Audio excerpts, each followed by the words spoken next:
وعلى آل سيدنا محمد كما صليت على إبراهيم وعلى آل إبراهيم في العالمين إنك حميد مجيد.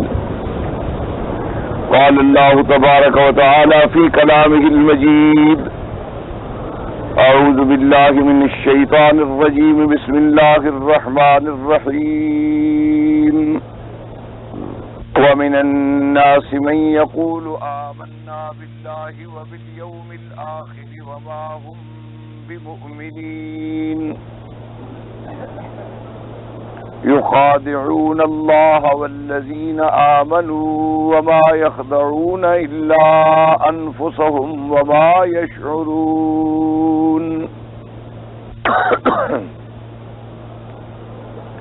ان آیات مبارکہ میں اللہ تبارک و تعالی نے ارشاد فرمایا وَمِنَ النَّاسِ، اور بعض لوگوں میں سے وہ شخص ہے جو وہ لوگ ہیں جو کہتے ہیں آمنا باللہ، ہم ایمان لائے اللہ پر اور یوم آخرت پر، اور نہیں ہے وہ ایمان لانے والے. یخادعون اللہ، وہ دھوکہ دیتے ہیں اللہ تبارک و تعالی کو اور ان لوگوں کو جو ایمان لائے. وما يخدعون الا انفسهم وما يشعرون، اور وہ نہیں دھوکہ دینے والے مگر اپنے نفسوں کو، اور نہیں ہے وہ سمجھنے والے. جیسے الحمدللہ سورۃ البقرہ کی ابتدائی آیات میں آپ نے مومنین کی صفات کو پڑھا ہے، اور اس کے بعد جو دو آیتیں آپ نے پڑھی ہیں وہ کافرین کے بارے میں تھیں. یعنی پہلی چار آیات جو ہیں وہ تھیں خالص مومن، اندر باہر سچے مومن. ان کی صفات کا اللہ تبارک و تعالی نے ارشاد فرمایا تھا. اور دوسری قسم ان کے مقابلے پر ہے پکے کافر، کھلے ہوئے کافر، اندر سے بھی کافر باہر سے بھی کافر، یعنی زبانی طور پر بھی کفر اور باطنی طور پر بھی کفر. وہ بھی آپ نے پچھلی آیات مبارکہ میں پڑھ لیا. اب ان آیات میں ایک تیسری قسم کا ذکر ہے، جو لوگ ظاہر میں ایمان لاتے ہیں اور باطن کے اندر کفر کو چھپائے ہوئے ہیں. اس کو قرآن پاک کی اصطلاح میں فرمایا جاتا ہے منافق. منافق کا معنی یہی ہوتا ہے کہ اس کا ظاہر باطن کے خلاف ہو، اس کا فعل قول کے خلاف ہو، اس کا ظاہری وجاہت جو ہے وہ اس کے چھپے ہوئے کے خلاف ہو. اس کا نام ہے نفاق.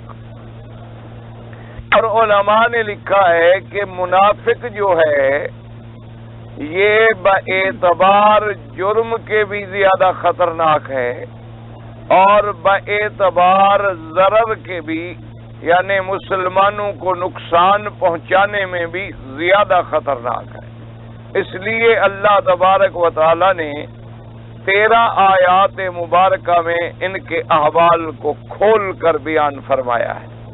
مومنین کی صفت میں 4 آیتیں آئیں اور کافروں کی احوال میں صرف 2 آیات آئیں، لیکن منافقین کے بارے میں 13 قرآن پاک کی آیات ہیں جو سورۃ البقرہ میں ہیں، جن کی سب سے پہلی آیت جو ہے ہم نے تلاوت کی. اور اسی طرح مختلف صورتوں میں اللہ تبارک و تعالی نے منافقین کے بارے میں بڑا کھول کر بیان فرمایا ہے. جیسے پوری سورۃ المنافقون اتری منافقوں کے بارے میں، اسی طرح سورۃ براءہ جسے آپ سورۃ توبہ کہتے ہیں اس کے اندر بھی منافقین کے احوال کو بیان کیا گیا، اور سورۃ البقرہ اس میں بھی منافقین کے احوال کو بیان کیا گیا. آقا نامدار خاتم الانبیاء حبیب کبریا حضرت محمد مصطفیٰ صلی اللہ علیہ وآلہ آلہ وصحابہ وسلم جب آپ مدینہ منورہ تشریف لے آئے تو مدینہ منورہ کے اندر دو بڑے قبائل تھے، ایک اوس کا قبیلہ تھا اور ایک خزرج کا قبیلہ تھا۔ یہ بہت بڑے قبیلے تھے، اللہ نے ان کو دولت اسلام سے مالا مال فرما دیا اور وہ صحیح معنوں میں مسلمان ہو گئے، صحیح معنوں میں اندر باہر سے پکے مومن بن گئے اور حضور صلی اللہ علیہ وسلم کے جانثار اور فدائی بن گئے۔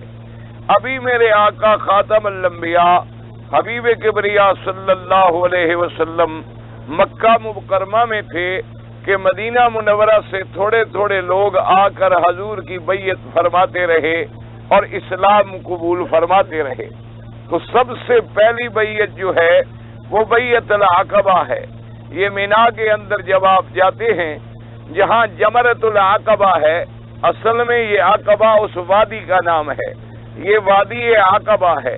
اس سے کچھ پہلے یعنی تقریباً 400 یا 500 قدم اس سے پہلے ایک جگہ تھی جہاں سب سے پہلے مدینہ منورہ سے صرف 7 آدمی آئے اور حضور صلی اللہ علیہ وسلم بھی تشریف لے گئے اور آپ نے ان کو جا کر اسلام سکھلایا۔ انہوں نے مطالبہ کیا کہ کوئی آدمی ہمیں عطا فرمائیں کہ جو مدینہ منورہ میں رہ کر ہمیں قرآن کی تعلیم دے۔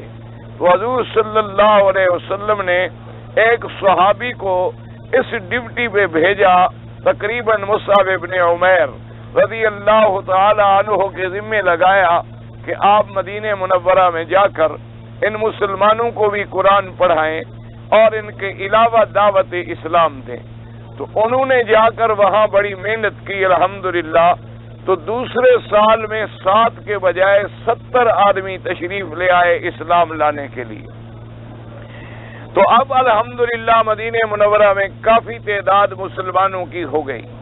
ادھر مشرکین کا جب ظلم و جور بڑھ گیا، جب ظلم و طغیان حد سے نکل گیا، تو حضور پاک نے صحابہ کو حکم دیا ہجرت کا۔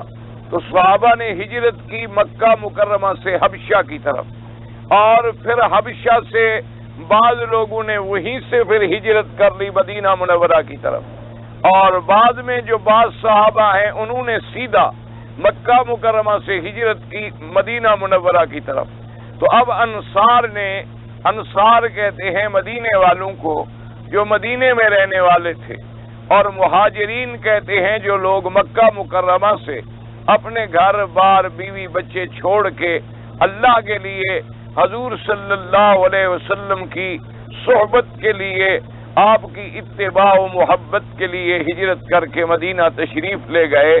تو وہاں جو بڑے قبائل تھے اوس اور خزرج، ان کی آپس میں بہت بڑی دشمنیاں تھیں، ان کے آپس میں بہت بڑے جھگڑے تھے، لیکن اللہ نے ان کو اسلام کی دولت سے مالا مال کر دیا اور وہ آپس میں بھائی بن گئے، رحماء بینہم کی تفسیر بن گئے، اور انصار نے مہاجرین کو بھی اپنا بھائی بنا لیا، اور اسلام پوری طرح مدینہ منورہ میں اپنی پوری قوت کے ساتھ جلوہ فگن ہوا اور اسلام کو اللہ نے غلبہ نصیب فرما دیا۔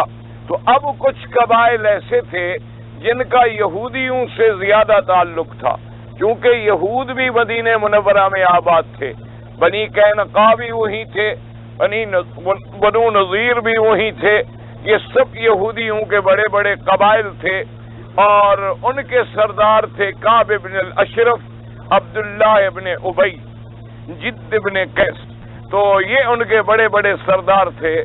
تو اس لوگوں نے یہ دیکھا کہ اسلام اب ایک قوت پکڑ گیا ہے، ایک طاقت پکڑ گیا ہے، تو انہوں نے یہ کیا کہ ظاہری طور پر ہم مسلمان ہو جائیں تاکہ ہماری جان مال بچ جائے اور مسلمانوں کے ساتھ ہم مل جائیں۔ اگر تو مسلمان غالب آ گئے، ان کے ساتھ ہم ملے ہوئے ہوں گے، ہمیں فائدہ حاصل ہوگا، جان مال بھی بچ جائے گی، اموال غنیمت بھی حاصل ہوں گے، اور یہ جب فتوحات کریں گے تو ان میں بھی ہماری شرکت ہو جائے گی۔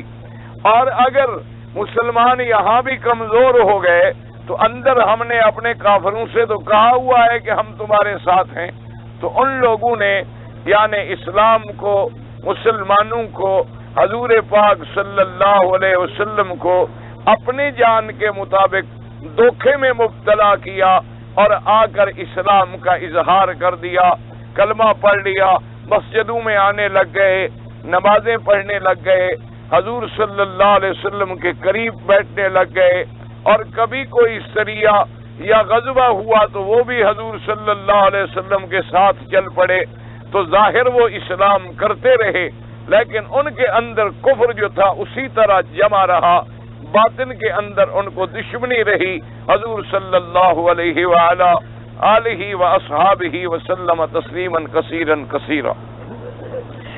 اور اسی کے ساتھ وہ یہ بھی کرتے تھے کہ مسلمانوں کے احوال معلوم کر کے کافروں کو پہنچا دیتے تھے، یہودیوں کو پہنچا دیتے تھے، اور جب یہودیوں سے ملتے تو انہیں کہتے بھی ہم تو آپ کے مخلص ہیں، ہم تو اپنے دین پہ قائم ہیں، ہم تو صرف مسلمانوں کے رعب سے، ان کی دہشت سے ڈر کے اسلام کو ظاہر کر رہے ہیں، اور جب بھی موقع ملا مسلمانوں کو ہر مقام پر انہوں نے نقصان پہنچانے کی پوری کوشش کی۔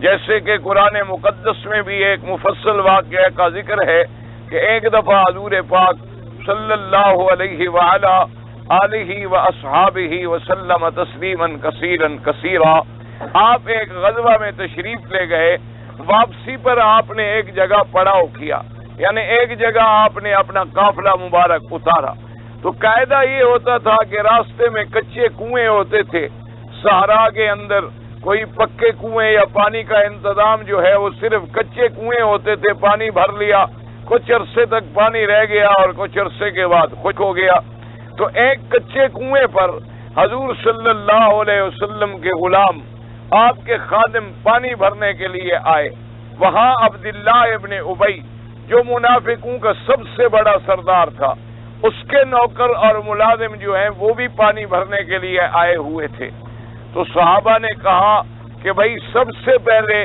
حضور پاک کے مشکیزے جو ہیں پانی کے بھر لیں تاکہ صاف پانی جو ہے وہ حضور صلی اللہ علیہ وسلم کو ملے، اور اس کے بعد صاحبین حضرت سیدنا ابی بکر رضی اللہ تعالی عنہ اور سیدنا عمر رضی اللہ تعالی عنہ کا پانی جو ہے بھرا جائے گا، اور اس کے بعد پھر تمام صحابہ پانی بھر لیں، کسی کے لیے کوئی رکاوٹ نہیں ہے۔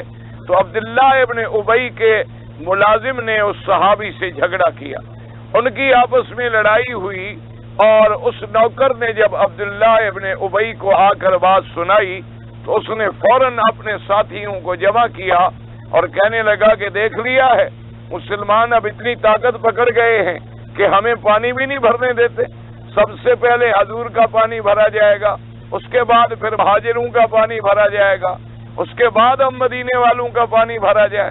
یہ کیا ہو رہا ہے؟ یہ سب تم لوگوں کی کمزوری ہے کہ تم مدینے والوں نے ان کا استقبال کیا، ان کو گھر پیش کیے، ان کو اپنے باغات پیش کیے، ان لوگوں کو بغیر محنت کے دولت مل گئی، تمہاری دولت پہ پلتے رہے اور آج تمہارے مقابلے پہ کھڑے ہو گئے ہیں، لہذا یہاں بیٹھ کے حلف اٹھاؤ، قسم کھاؤ کہ ہم جب مدینے میں جائیں گے لئن رجعنا الى المدینة لیخرجن الاعز منها الاذل، کہ جب ہم مدینے میں جائیں گے ہم طاقت والے ہیں، یہ کمزور ہیں، ہم قوت والے ہیں، ہم عزت والے ہیں، ان کو ہم مدینے سے نکال دیں گے۔ اور یہ بھی فیصلہ کرو کہ لا تنفقوا علی من عند رسول اللہ، کہ حضور صلی اللہ علیہ وسلم کے صحابہ پر جو خرچہ کرتے ہو، جو امداد کرتے ہو، جو ان کی مالی تعاون کرتے ہو، وہ سب کچھ جو ہے وہ بند کر دو۔ تو عبداللہ ابن ابی نے یہ باتیں کی اور اپنے اپنے قبیلے کو اس بات پہ آمادہ کر دیا، اور مدینہ منورہ جب پہنچے تو یہ بات حضور صلی اللہ علیہ وسلم تک بھی پہنچ گئی کہ عبداللہ ابن ابی نے ایسے باتیں کی ہیں۔ ایک تو اس نے کہا ہے کہ لا تنفقوا علی من عند رسول اللہ، یعنی اقتصادی طور پر مسلمانوں کو نقصان پہنچاؤ، اور یہ یہود کی بہت پرانی پالیسی ہے کہ سب سے پہلے مسلمانوں کو اقتصادی طور پہ کمزور کیا جائے۔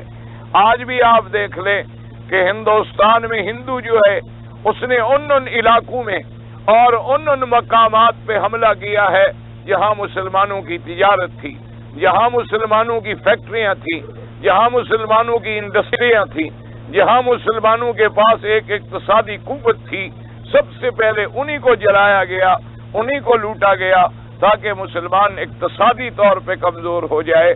یہ یہود کو بھی پہلا سبق یہود نے پڑھا تھا اور انہی سے ان ہنود نے لیا ہے۔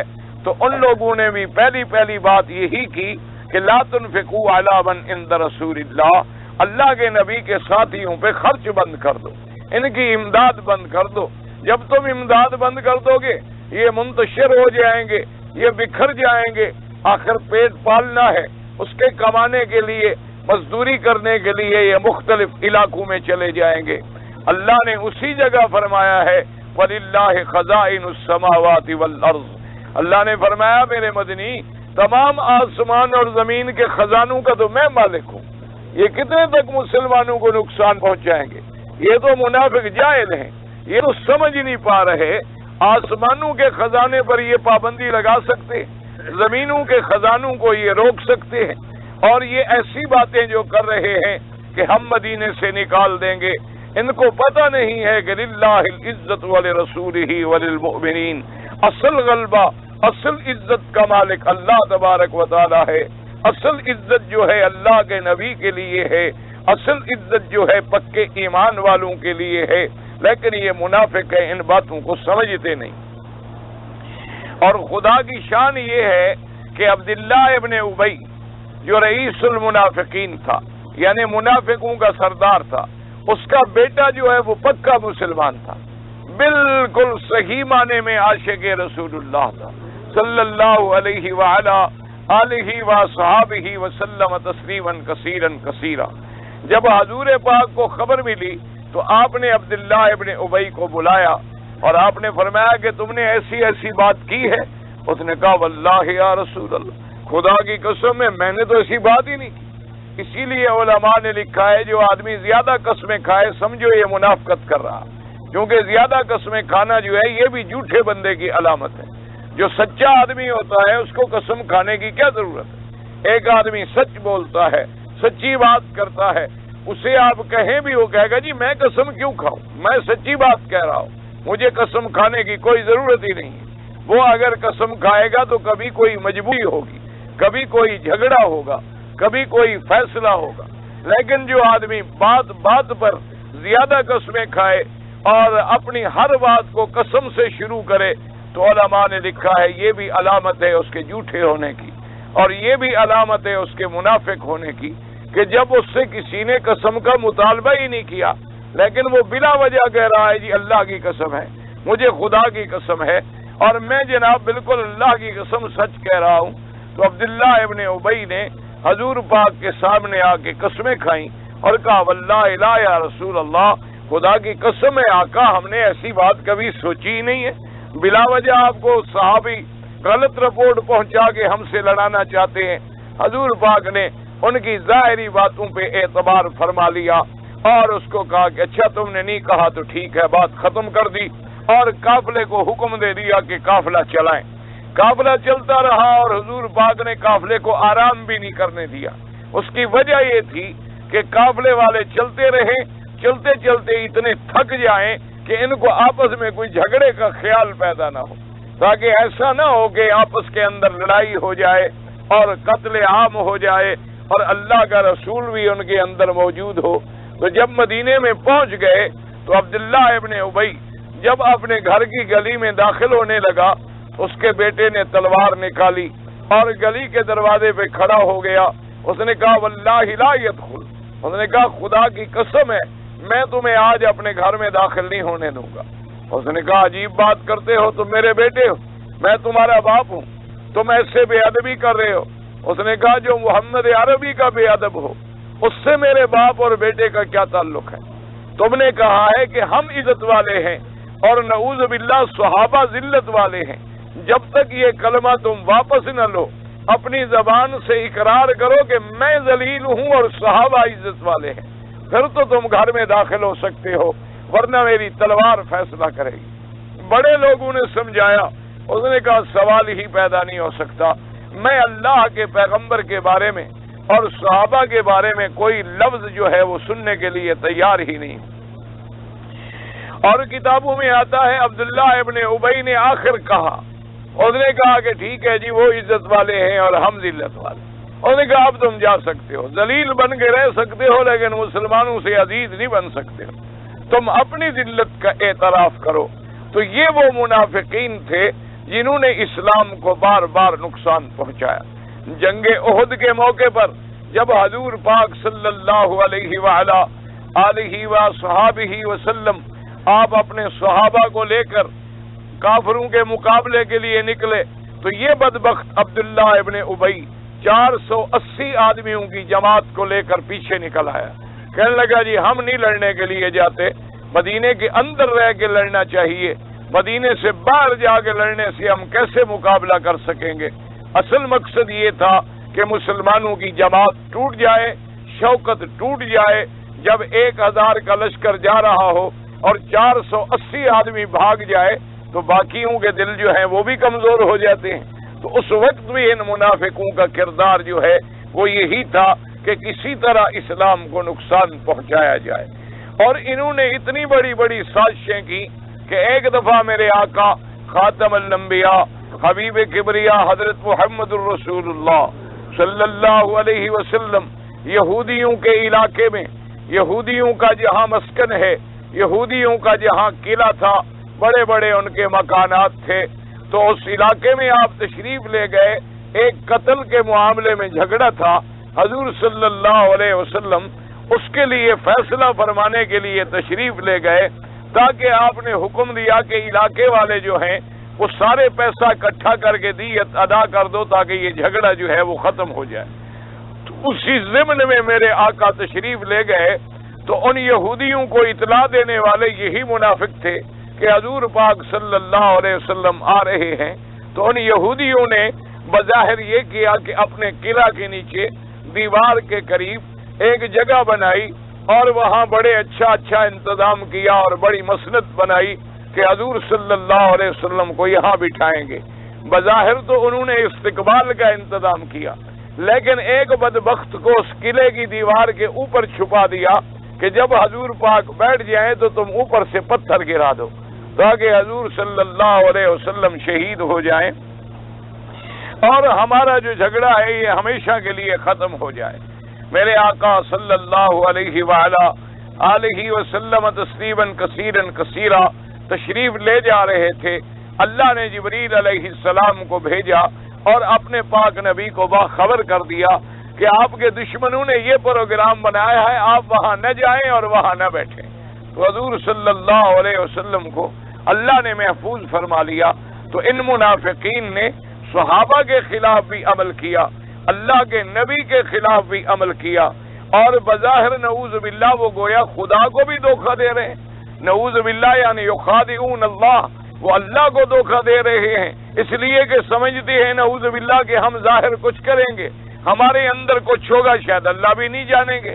نعوذ باللہ ثم نعوذ باللہ۔ تو ان منافقین کا کردار جو ہے وہ ہمیشہ انتہائی اسلام کے لیے خطرناک رہا ہے۔ اللہ تبارک و تعالی منافقون کے فتنوں سے تمام عالم اسلام کو محفوظ فرمائیں۔ اور آج بھی پورے عالم اسلام پر جو ابتلا ہے اس کی وجہ یہی ہے کہ ایک تو ہم صحیح معنوں میں مسلمان ہی نہیں رہے، ہم نے اسلام کا نام لے رکھا ہے لیکن عملی طور پر ہماری زندگی میں اسلام کا کوئی عمل دخل نہیں ہے۔ اور دوسرا انہی لوگوں نے جو بظاہر مسلمان ہیں لیکن اندر ایمان کوئی نہیں ہے۔ ورنہ آپ اندازہ فرمائیں کہ ایک مسلمان، جب حضور نے فرمایا کہ مسلمان جو ہے انما المؤمنون کالجسد الواحد، آپ نے فرمایا مومن ایسے ہیں جیسے ایک جسد ہے، یعنی ایک قالب ہے، ایک بدن ہے۔ اگر انگلی میں تکلیف ہوگی تو پورے بدن کو بخار ہوگا، اگر پاؤں کی انگلی ٹوٹے گی تو سارے بدن کو تکلیف ہوگی، اگر مسلمان مشرق میں ہوگا تو مغرب کا مسلمان تڑپے گا، اگر مغرب میں مسلمان ہوگا تو مشرق کا مسلمان تڑپے گا۔ اور آج کیا عالم ہے کہ یعنی 1.5 ارب دنیا میں مسلمان موجود ہے اور مسلمان مر رہے ہیں، کٹ رہے ہیں، جل رہے ہیں، اور ہم انا للہ و انا الیہ راجعون بھی نہیں پڑھ سکتے۔ ہم ان کے لیے دعائیں بھی نہیں کر سکتے اور ہم ان کے لیے کوئی غیرت ایمانی کا مظاہرہ بھی نہیں کر سکتے۔ اور مسلمانوں کو نقصان پہنچانے والے کون ہیں؟ مسلمان، کہ مسلمان کے خلاف لڑتا ہے، مسلمان کو مسلمان کے خلاف لڑایا جاتا ہے۔ اسی طرح دیکھ لیں، اللہ تبارک و تعالی رحمت فرمائے کہ آج جن مجاہدین نے پوری دنیا کے اندر 1400 سال پہلے کی تاریخ جہاد کو پھر زندہ کر دیا تھا، آج دیکھ لیں وہی مجاہدین آپس میں دست و گریباں ہیں، ایک دوسرے پر گولیاں چلا رہے ہیں اور ایک دوسرے کے خون سے ہولی کھیل رہے ہیں۔ وجہ کیا ہے کہ جب کفر نے دیکھا کہ ہم مقابلہ نہیں کر سکتے تو ان نے منافق مسلمانوں کو خریدا اور اندر ڈال دیا، اور وہ منافق جو ہیں اب دونوں کو ملنے ہی نہیں دیتے۔ اللہ تبارک و تعالی مسلمانوں کو ان منافقین کے فتنوں سے محفوظ فرمائے۔ تو اس لیے اللہ نے ان آیات مبارکہ میں منافقین کے احوال کو بڑا کھول کے بیان کیا۔ اب اس کے بعد سمجھیے کہ حضور کے زمانے میں جو منافق تھے وہ اعتقادی منافق تھے۔ اعتقادی منافق کا کیا معنی؟ کہ زبان سے کہتے تھے آمنا باللہ والیوم الآخر، لیکن اللہ نے فرمایا وما ہم بمؤمنین، یہ زبانی کہہ رہے ہیں لیکن اندر سے مسلمان نہیں ہیں۔ لیکن ایک ہوتا ہے عملی منافق۔ عملی منافق کا کیا معنی؟ کہ ظاہراً کہتا ہے، کلمہ بھی پڑھتا ہے، حضور کو بھی مانتا ہے اور خود کو بھی مانتا ہے، قیامت کو بھی مانتا ہے، قرآن کو بھی مانتا ہے، لیکن اس کا عمل قرآن کے خلاف ہے۔ کہتا ہے میں مسلمان ہوں، نماز نہیں پڑھتا، کہتا ہے میں مسلمان ہوں، روزہ نہیں رکھتا، کہتا ہے میں مسلمان ہوں، جہاد نہیں کرتا، کہتا ہے میں مسلمان ہوں، حج نہیں کرتا، کہتا ہے میں مسلمان ہوں، زکوٰۃ نہیں دیتا، کہتا ہے میں مسلمان ہوں، شراب پیتا ہے، کہتا ہے میں مسلمان ہوں، سود کھاتا ہے، کہتا ہے میں مسلمان ہوں، غلط کام کرتا ہے۔ تو یہ عملی منافق ہے۔ یہ بھی منافق ہے کہ دعوت و اسلام کا کرتا ہے لیکن عمل جو ہے وہ کافروں والے اور عمل جو ہے وہ فاجروں والے کر رہا ہے، اس کو عملی طور پر منافق کہا جاتا ہے۔ اسی طرح علماء نے فرمایا کہ ایک ملحد ہوتا ہے اور ایک زندیق ہوتا ہے۔ ملحد وہ ہوتا ہے جو اللہ کے قرآن کے ظاہر کو تو مانتا ہے لیکن اس کے ترجمے ایسے بگاڑتا ہے جو قرآن کے باقی آیات کے اور فرمان محمد مصطفیٰ صلی اللہ علیہ وسلم کے خلاف ہوتے ہیں۔ اسی کو ملحد بھی کہا جاتا ہے اور اسی کو زندیق بھی کہا جاتا ہے۔ حتیٰ کہ حضرت امام مالک رحمت اللہ علیہ فرماتے تھے کہ جیسے حضور کے زمانے میں منافق ہوتے تھے، اب ہمارے زمانے میں زندیق ہیں کہ ظاہراً قرآن پڑھتے ہیں، قرآن مانتے ہیں لیکن قرآن کے ترجمے کو بدل دیتے ہیں، ظاہراً اسلام کا دعویٰ کرتے ہیں لیکن اسلام کے احکام پہ عمل پیرا نہیں ہوتے، اسلام کے احکام کی تعمیل نہیں کرتے۔ تو یہ عملی نفاق ہے، اور جب عملی نفاق آ جائے اللہ معاف فرمائے تو پھر آہستہ آہستہ اللہ معاف کرے آدمی پھر منافقین کی صف میں چلا جاتا ہے۔ اور منافق جو ہیں ان کے لیے اللہ نے قرآن مقدس میں بھی فرمایا ان المنافقین فی الدرک الاسفل من النار، اللہ نے فرمایا کہ جو منافق ہیں قیامت والے دن جہنم کا سب سے نچلا طبقہ جو ہے، جہاں سب سے زیادہ عذاب ہے، منافقین کو وہاں رکھا جائے گا، منافقین کو وہاں رکھا جائے گا اور وہاں ان کو سزا جو ہے دردناک سے دردناک دی جائے گی۔ اسی لیے حضور صلی اللہ علیہ وسلم نے جب عبداللہ ابن ابی کے لیے جنازہ پڑھا اور آپ نے جنازے میں اس کے لیے دعائے مغفرت کی تو اللہ تبارک و تعالی نے قرآن نازل فرما دیا، فرمایا وَلَا تُصَلِّ عَلَىٰ أَحَدٍ مِّنْهُمْ مَاتَ أَبَدًا وَلَا تَقُمْ عَلَىٰ قَبْرِهِ إِنَّهُمْ كَفَرُوا بِاللَّهِ وَرَسُولِهِ۔ میرے مدنی محمد مصطفیٰ صلی اللہ علیہ وآلہ آلہ وصحابہ وسلم تسلیما کثیرا کثیرا، اگر ان منافقوں کا کوئی مر جائے آپ ان کا جنازہ بھی نہ پڑھیں، آپ ان کی قبر پہ بھی کھڑے نہ ہوں، کیونکہ یہ اصل میں اللہ سے کفر کرنے والے ہیں، اللہ کے رسول کا انکار کرنے والے ہیں۔ باقی اگر آپ ان کے لیے بخشش مانگتے ہیں فرمایا استغفر لہم او لا تستغفر لہم ان تستغفر لہم 70 مرۃ فلن یغفر اللہ لہم، میرے نبی آپ ان کے لیے بخشش مانگیں یا بخشش نہ مانگیں، چاہے 70 دفعہ بھی مانگیں، میں ان کو ہرگز نہیں بخشوں گا، کیونکہ یہ وہ لوگ ہیں جو دین سے نکل گئے اور یہ وہ لوگ ہیں جو ایمان سے نکل گئے، یہ وہ لوگ ہیں جو ہدایت سے نکل گئے، یہ وہ لوگ ہیں جنہوں نے اسلام کو، مسلمانوں کو، اللہ کے انبیاء کو، اللہ کے رسولوں کو نقصان پہنچایا ہے۔ تو نفاق اتنی خطرناک چیز تھی کہ صحابہ کرام رضوان اللہ علیہم اجمعین اتنا ڈرتے تھے نفاق سے، اللہ معاف فرمائے کہ ایک دن میرے نبی پاک کے صحابی ہیں رضی اللہ عنہ حضرت حنظلہ رضی اللہ تعالی عنہ حضور پاک کی خدمت میں آئے صلی اللہ علیہ وسلم، اور آگے کہنے لگے کہ یا رسول اللہ نافق حنظلہ، حنظلہ تو نعوذ باللہ منافق ہو گیا۔ حضور نے فرمایا تمہیں کیا ہو گیا، تم تو پکے مومن ہو اللہ کے بندے، تمہیں کیسے منافق ہو گئے؟ اس نے کہا حضور جب آپ کی مجلس میں بیٹھتے ہیں تو دل کی حالت اور ہوتی ہے، دل کے اندر نور ایمان ٹھاٹھے مارتا ہے، دل روشن ہوتا ہے، اور دل کے اندر ماں سوائے اللہ کے رسول کے اور کوئی خیال ہی نہیں ہوتا۔ اور جب ہم اپنے گھر میں چلے جاتے ہیں، بیوی میں، بچوں میں، مال میں، متاع میں، کاروبار میں، تو وہاں جا کر وہ بات نہیں رہتی، وہاں جا کر وہ حالت نہیں رہتی۔ تو لہذا جب حالت بدل گئی کہ آپ کی مجلس میں کچھ ہوتی ہے اور گھر میں جانے کے بعد کچھ ہوتی ہے، تو لہذا یہی تو نفاق ہو گیا، یہی تو منافقت ہو گئی۔ حضور صلی اللہ علیہ وسلم نے فرمایا کہ نہ، یہ بات نہیں ہے، بلکہ میری صحبت میں جو کیفیت ہوتی ہے، اگر وہی کیفیت ہمیشہ تمہاری رہ جائے تو گلیوں میں اور بستروں پر اللہ کے فرشتے اتر کر تمہیں مصافحہ کرنے کے لیے آئے۔ یہ لازماً بات ہے کہ ساعتن الی ھذا و ساعتن الی ھذا، یہ منافقت نہیں ہوتی، بلکہ کبھی گھڑی انسان کی دین میں گزرتی ہے، کبھی گھڑی انسان کی دنیا میں گزرتی ہے، کبھی گھڑی انسان کی۔ اب آپ دیکھیں کعبۃ اللہ میں آ جائیں، طواف کریں تو کتنا دل کو اطمینان ملتا ہے، کتنی راحت ملتی ہے، بچے یاد نہیں آتے، گھر یاد نہیں آتا، سب کچھ بھول جاتا ہے۔ مدینہ منورہ چلے جائیں، جتنی پریشان ہوں، ریاض الجنہ میں جا کے بیٹھ جائیں، 2 رکعت نماز پڑھنے بس سب پریشانیاں ختم ہو جاتی۔ کوئی معلوم ہوتا ہے ہمیں دنیا کا غم ہی کوئی نہیں، ہمیں دنیا کا، دلوں کو ایک اطمینان کی کیفیت نصیب ہو جاتی۔ لیکن جب آپ گھر میں جائیں گے تو کوئی بیوی کا جھگڑا، کوئی بچوں کا جھگڑا، کوئی دوستوں کے معاملات، کوئی خط آئے گا، کوئی اچھی بات ہوگی، کوئی سخت بات ہوگی، کوئی نرم بات ہوگی، تو پھر خیالات آپ کے ادھر چلے جائیں گے۔ تو یہ بات جو ہے یہ منافقت نہیں ہوتی۔ منافقت کا معنی تو یہ ہوتا ہے کہ ظاہر کچھ کرے اندر چھپائے ہوئے ہے، یہ تو ایک کیفیت کی تبدیلی کا نام ہے۔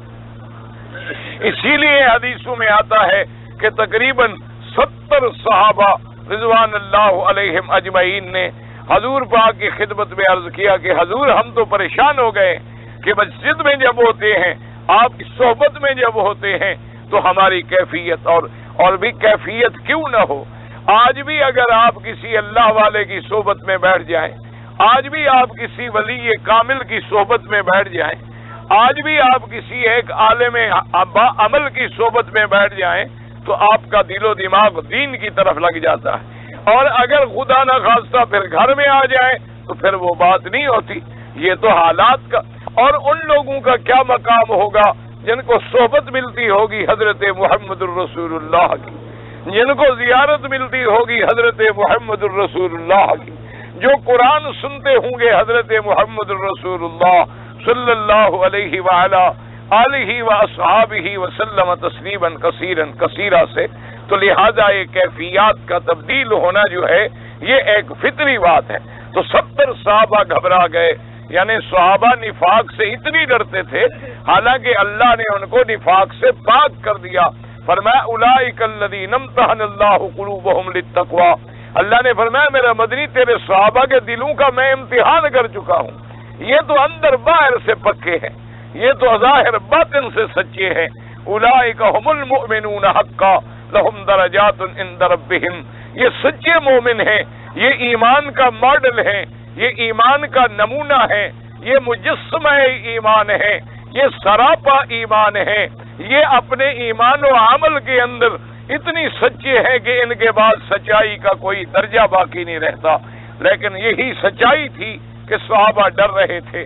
اور اسی طرح یاد رکھیں کہ جتنے منافقین تھے مدینہ منورہ میں، میرے اللہ نے اپنے پاک نبی حضرت محمد الرسول اللہ صلی اللہ علیہ وآلہ آلہ وصحابہ وسلم تسلیما کثیرا کثیرا، آپ کو ان منافقین کے ناموں کے بارے میں بھی خبر دے دی تھی۔ اللہ نے بتلا دیا تھا کہ فلان ابن فلان منافق ہے، فلان ابن فلان منافق ہے، فلان ابن فلان منافق ہے، فلان ابن فلان منافق ہے۔ اللہ نے باقاعدہ ان کے ناموں کی بھی خبر دے دی۔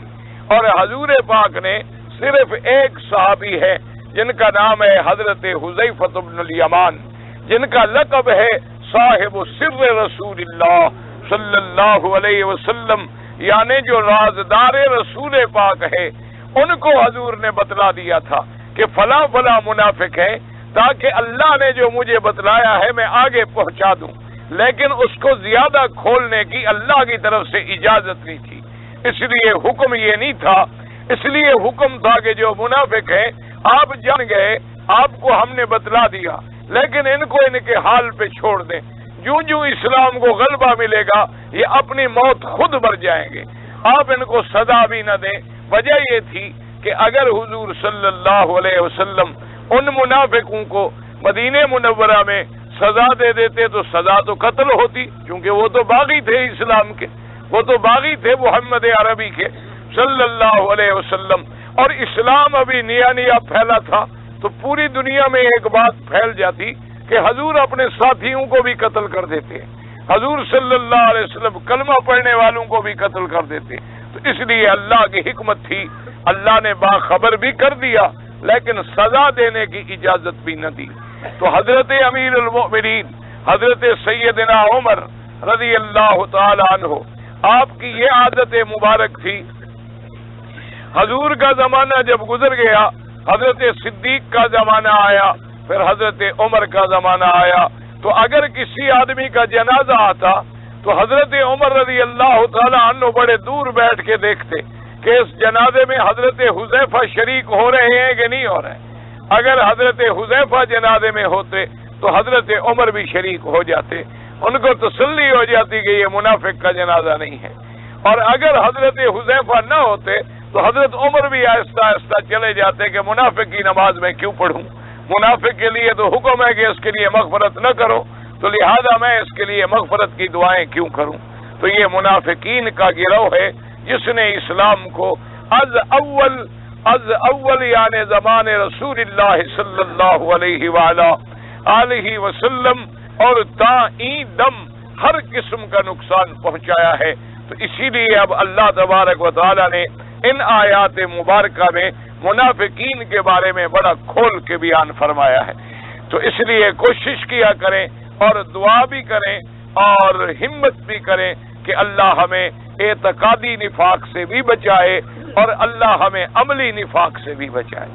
یہ بھی اعتقادی نفاق ہوتا ہے کہ آدمی نماز میں تو کہے ایاک نعبد و ایاک نستعین، تیری ہی عبادت کرتے ہیں اور تجھ ہی سے مدد مانگتے ہیں، اور پھر کھڑا ہو اور کہے یا داتا مدد کر، پھر کھڑا ہو اور کہے یا پیر بچہ عطا فرما، پھر کھڑا ہو گئے یا دستگیر دستگیری فرما۔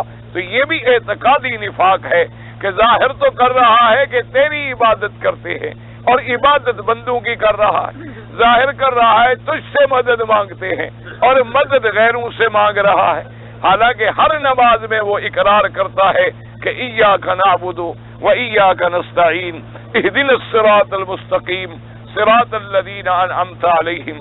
اب دیکھیں ایک آدمی کعبے کا بھی طواف کرے اور پھر قبر کا بھی طواف کر لے، ایک آدمی ملتزم پہ کھڑے ہو کے اللہ سے بھی مانگ لے اور دور سے یا قبروں پہ کھڑے ہو کے پیروں سے بھی مانگ لے، تو اس کا نام کیا ہو سکتا ہے ما سوا نفاق کے کہ ظاہراً وہ کچھ کر رہا ہے لیکن اندر کے عقیدے اس کے جو ہیں وہ کچھ بنتے جا رہے ہیں۔ ظاہری طور پہ تو کہتے ہیں حضور کے ہم غلام ہیں، حضور کے غلاموں کے غلام ہیں، حضور کے دروازے کے کتوں کے بھی غلام ہیں، اور حضور کی سنت کو چھوڑ کے بدعت کر رہا ہے، حضور صلی اللہ علیہ وسلم کی سنت کی اتباع نہیں کر رہا، دعویٰ کرتا ہے جی ہمارے اندر تو جی حضور کا اتنا عشق ہے کہ حضور کے روضہ مبارک میں نظر پڑے تو سینے میں ٹھنڈک آ جاتی ہے، اور حضور کے حکم کے خلاف داڑھی منڈوا رہا ہے، حضور صلی اللہ علیہ وسلم کی صورت کو قبول نہیں کر رہا ہے اور دعویٰ کرتا ہے کہ ہمیں قرآن سے عشق ہے، لیکن فیصلے اپنے قرآن کے خلاف کرتا ہے۔ قرآن کہتا ہے سود حرام ہے، اس کا سارا کاروبار سود میں چل رہا ہے۔ قرآن کہتا ہے کہ شراب حرام ہے، وہ شراب بھی پی رہا ہے۔ تو یہ عملی نفاق ہے۔ اس لیے دعا کریں اللہ تبارک و تعالی تمام کلمے پڑھنے والوں کو اعتقادی نفاق سے بھی بچائے اور عملی نفاق سے بھی بچائے۔ ایسے فرماتے ہیں وَمِنَ النَّاسِ مَن يَقُولُ آمَنَّا بِاللَّهِ وَبِالْيَوْمِ الْآخِرِ وَمَا هُمْ بِمُؤْمِنِينَ۔ فرمایا وَمِنَ النَّاسِ، بعض لوگوں میں سے، مَن يَقُولُ، یاد رکھیں من جو ہے اس کا استعمال مفرد میں بھی ہوتا ہے، جمع میں بھی ہوتا ہے۔ یعنی من جو ہے بے اعتبار لفظ کے مفرد ہے، بے اعتبار معنی کے جمع ہے۔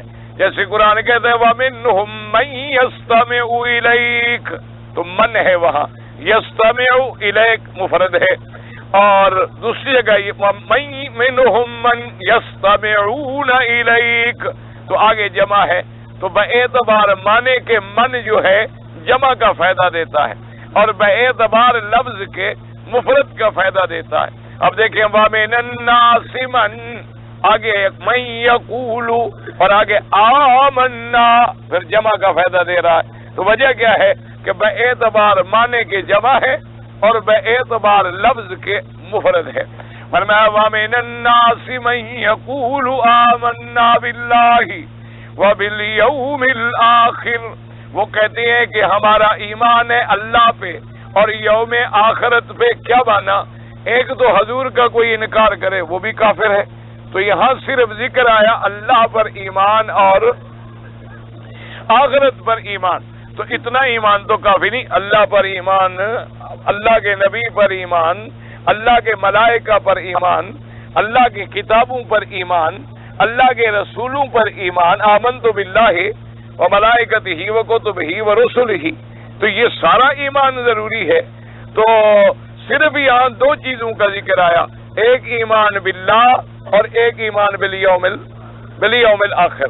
اس کی وجہ یہ ہے، علماء نے فرمایا کہ قاعدہ یہ ہوتا ہے کہ کبھی اول آخر کو ذکر کر دیتے ہیں اور درمیان کی ساری چیزیں خود بخود سمجھ آ جاتی ہیں۔ جیسے فرمایا للہ المشرق والمغرب، مشرق بھی اللہ کے لیے ہے اور مغرب بھی اللہ کے۔ اب مشرق اور مغرب کے درمیان میں کتنی چیزیں ہیں، تو وہ بھی ساری اللہ کے لیے ہیں۔ تو لہذا ایک جانب مشرق کا ذکر آ گیا، ادھر دوسری جانب مغرب کا ذکر آ گیا، اور مراد کیا ہے کہ ساری کائنات جو ہے وہ اللہ تبارک و تعالیٰ کے لیے۔ تو کبھی قاعدہ یہ ہوتا ہے کہ اول کو بھی ذکر کر دیا اور آخر کو بھی ذکر کر دیا۔ یعنی یوں کہیں جیسے کوئی یہ کہہ دے کہ بھی میرا حضرت آدم سے لے کر حضرت محمد پاک تک ایمان ہے۔ کیا مانا؟ ورنہ اب لاکھوں نبی درمیان میں ہیں، 1,24,000 پیغمبر ہیں، 313 اللہ کے رسول ہیں، تو مانا یہ ہوتا ہے کہ میرا سب پہ ایمان ہے۔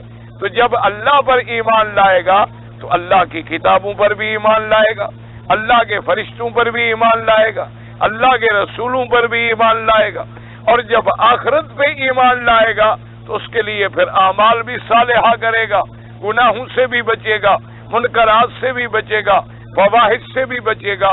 تو اس لیے اللہ تبارک و تعالیٰ نے یہاں بھی اول کا بھی ذکر کر دیا اور آخر کا بھی ذکر کر دیا، ورنہ وہ بظاہر آتے تھے، کلمہ پڑھتے تھے، حضور کو مانتے تھے۔ جیسے قرآن پاک نے دوسری جگہ فرمایا اذا جاءك المنافقون قالوا نشهد انك لرسول الله والله يعلم انك لرسوله والله يشهد ان المنافقين لكاذبون۔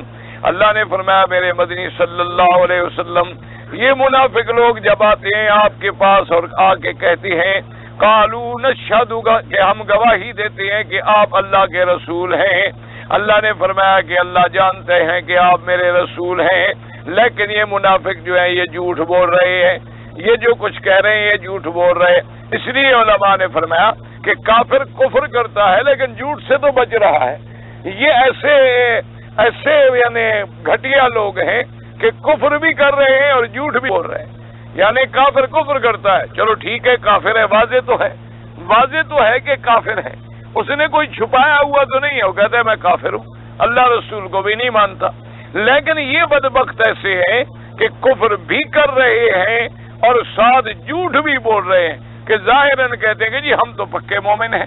اذا لقوا الذین آمنوا قالوا آمنا، جب مومن لوگوں کو ملتے ہیں تو کہتے ہیں ہم بھی ایمان لے آئے ہیں اور ہم بھی اللہ رسول کے ماننے والے ہیں. اس لیے علماء نے فرمایا کہ منافق بظاہر دیکھو کفر بھی کر رہا ہے اور جھوٹ بھی بول رہا ہے. اور بعض علماء نے ایک عجیب مثال دی ہے. انہوں نے کہا کافر نے کفر تو کیا لیکن بات تو مردوں والی کی نا.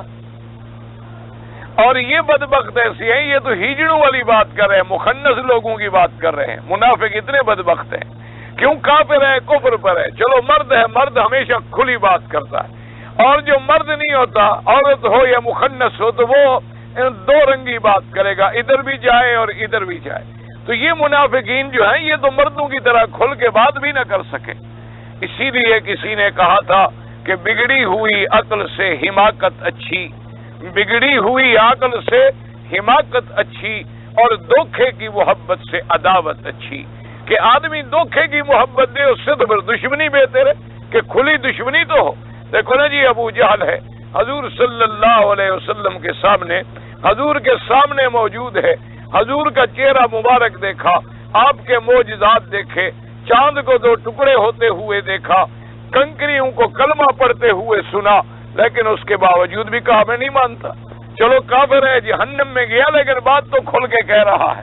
اسی لیے حضرت بخاری رحمت اللہ علیہ، اللہ ان کی قبر پہ کروڑوں رحمتیں فرمائے، اور جتنے علماء حق فوت ہو گئے ہیں اللہ ان سب کی قبروں کو باغ جنت بنا دے، اور جتنے زندہ ہیں اللہ ان کی حفاظت فرمائے اور ان کو صحت و عافیت کے ساتھ دین کی خدمت کی توفیق عطا فرمائے. تو حضرت بخاری رحمت اللہ علیہ فرماتے تھے کہ بھائی سچی بات پوچھنی ہو تو ایمان ہو تو ابو بکر کا ہو. بڑی عجیب مثال دیتے تھے، فرماتے تھے بھائی ایمان ہو تو صدیق کا ہو، اور کفر ہو تو ابو جہل کا ہو، درمیان میں کچھ نہیں. وہ کہتے تھے یہ کچی پکی بات کہ صبح کو مسلمان تو شام کو ڈھیلا اور شام کو پکا تو صبح کو ڈھیلا. یہ کیا اسلام ہوا کہ ذرا زور پڑا تو جناب بھاگے، ذرا تکلیف آئی تو اسلام چھوڑ دیا، ذرا مصیبت آئی تو اسلام چھوڑ دیا، ذرا پریشانی آئی تو اسلام چھوڑ دیا. تو یہ انتہائی طور پر منافقانہ عمل ہے. وہ فرماتے تھے کہ دو ہی مقام ہیں، یا تخت مقام آزادی کا یا تختہ مقام آزادی کا.